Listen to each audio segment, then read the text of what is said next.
At first, it didn't feel like defeat. It felt like erasure.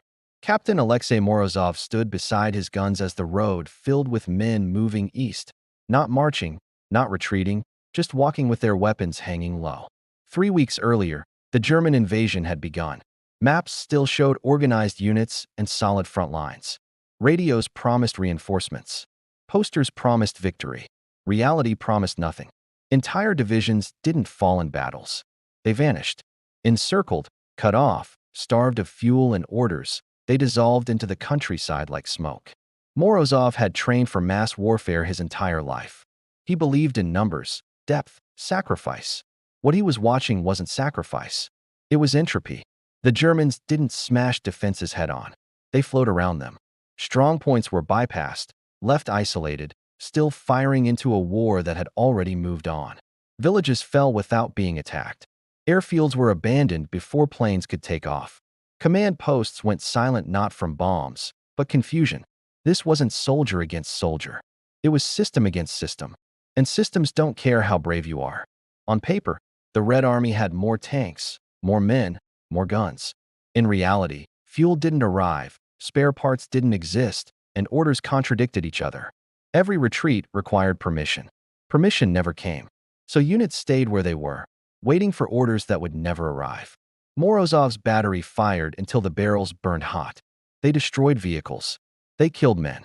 It didn't slow the advance. The Germans didn't stop. They simply routed around the wreckage. For every gun destroyed, the war moved forward anyway. That was when the realization arrived, quiet and unwelcome.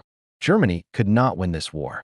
Not because it lacked strength, discipline, or courage, but because it was finite. Every tank destroyed here was irreplaceable. Every trained crew lost took years to replace. Every kilometer forward stretched supply lines thinner. Speed was the gamble, and speed only works once.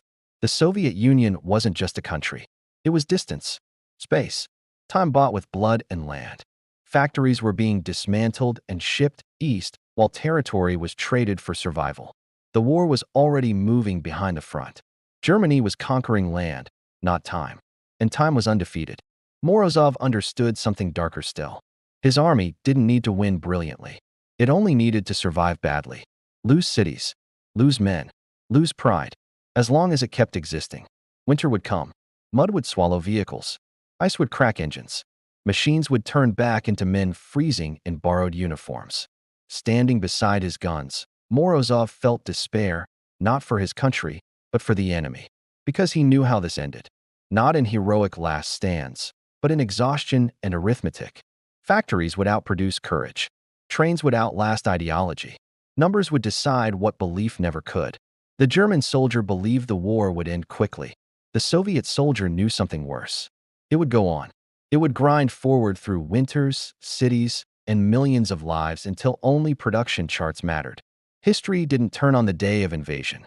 It turned when Germany misunderstood what it was really fighting.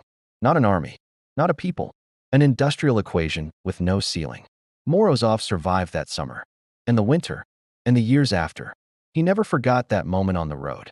The moment when defeat looked like chaos, but victory hid inside it. The war would rage for years more. Cities would burn. Millions would die. But the outcome had already been sealed. Not by tactics. Not by speeches. Not by courage. But by factories, fuel, steel, and time. The German army marched into history believing it could outrun reality. Reality waited. And it never missed.